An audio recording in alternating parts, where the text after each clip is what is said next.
بسم اللہ الرحمن الرحیم۔ السلام علیکم۔ امید کرتا ہوں میرے جتنے دوست احباب ہیں، میرے بہن بھائی ہیں، اللہ پاک آپ سب کو سلامت رکھے، آپ سب کی جائز حاجات اللہ پاک اپنے فضل سے قبول فرمائے۔ تعریف اس رب کریم کے لیے جو ہم سب کا پالنے والا ہے اور ہم سب کو بہترین رزق سے نوازتا ہے۔ پیارے معزز دوستوں، الحمدللہ آج کی اس ویڈیو میں بہت ہی زبردست قسم کا وظیفہ جو کہ آپ لوگوں کو بہت زیادہ پسند آئے گا، اور مجھے یقین ہے کہ انشاءاللہ اس وظیفے کی بدولت آپ کو بہت زیادہ فائدہ پہنچے گا۔ وہ وظیفہ اللہ الصمد کا وظیفہ ہے جو آپ لوگوں سے شیئر کر رہا ہوں، آپ لوگوں کے حوالے کرنے آیا ہوں۔ یقین نہیں آتا تو ایک بار آزما کے دیکھ لو۔ محبوب پیار کی بھیک نہ مانگے تو اس کی حالت خراب ہو جائے گی انشاءاللہ۔ پیارے دوستوں، الحمدللہ وظائف میں تاثیر اللہ پاک نے رکھی ہے، یہ سچ ہے، بالکل سچ ہے۔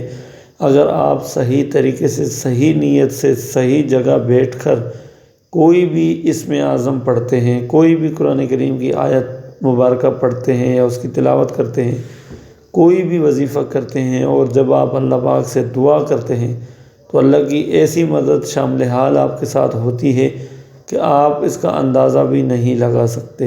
اور اللہ الصمد، اللہ پاک کے یہ دو صفاتی نام بھی ہیں، اور سورہ اخلاص کی دوسری نمبر والی آیت مبارکہ بھی ہے جو آپ سورہ اخلاص میں پڑھتے ہیں، قل هو اللہ احد اللہ الصمد۔ تو الحمدللہ سورہ اخلاص میں بھی بہت زیادہ تاثیر ہے، بہت زیادہ طاقت ہے، اور یہ اس کی دوسری آیت کا وظیفہ ہے جو میں نے آپ کے سامنے رکھا ہے، جو آپ لوگوں کے حوالے کر رہا ہوں۔ یقیناً آپ اس وظیفے کی بدولت کسی بھی انسان کو اپنی انگلیوں میں نچا سکتے ہیں، کسی بھی انسان کے دل میں راج کر سکتے ہیں، کسی بھی انسان کو اپنا بنا سکتے ہیں۔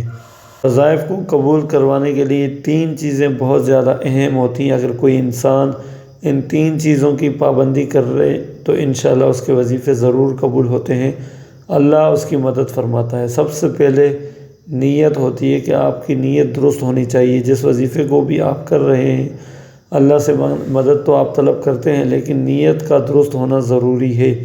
دوسرے نمبر پر ہے وقت، کہ آپ نے اگر پہلے دن کوئی ایک وظیفہ کیا تو اگلے دن اسی وقت اسی جگہ پر بیٹھ کر اگر آپ وہ وظیفہ کرتے ہیں تو اس سے بھی قبولیت کی طرف یہ اشارہ کرتا ہے، اس سے بھی وظیفہ جلدی قبول ہوتا ہے اور پریشانی دور ہوتی ہے، کیونکہ وقت کی بہت زیادہ اہمیت ہے۔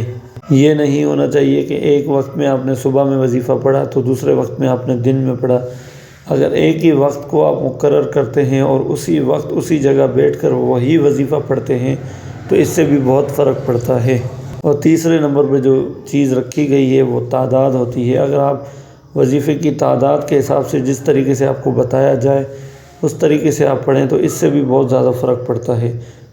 پیارے دوستوں، عمل بتانے سے پہلے چھوٹی سی گزارش کرتا ہوں، چینل کو سبسکرائب کریں، ویڈیو کو لائک کریں اور گھنٹی کے آل والے بٹن کو لازمی دبائیں تاکہ آنے والی ہر نئی ویڈیو آپ لوگوں تک سب سے پہلے پہنچے۔ جزاک اللہ۔ اور اجازت کے لیے کمنٹ میں ماشاءاللہ ضرور لکھیں۔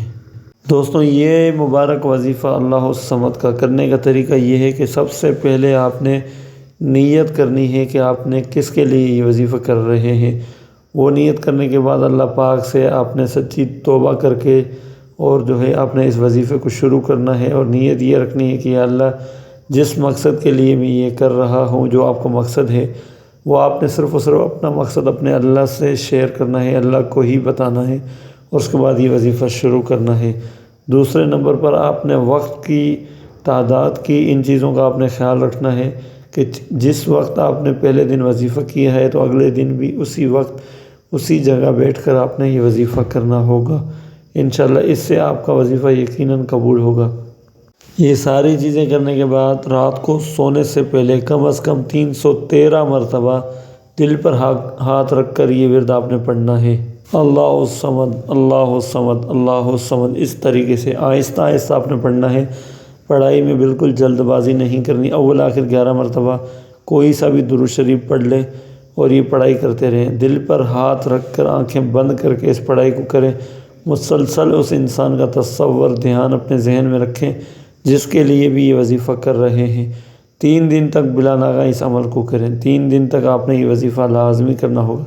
ضروری نہیں کہ آپ رات میں کریں، دن میں بھی کر سکتے ہیں، دوپہر میں بھی کر سکتے ہیں، رات میں بھی، جس ٹائم آپ کے پاس فری ٹائم ہو اس وقت آپ اس وظیفے کو کریں، بشرطے کہ تینوں دن اسی وقت پھر آپ نے یہ وظیفہ کرنا ہوگا۔ انشاءاللہ پتھر سے پتھر دل انسان بھی آپ سے رجوع کرے گا، آپ سے محبت کرے گا اور آپ سے معافی مانگ کر آپ کے قریب آئے گا۔ اللہ پاک آپ کے معاملات میں آپ کی مدد فرمائے، اور دعا کرتے ہیں اللہ پاک کمی بیشی معاف فرمائے۔ آمین ثم آمین۔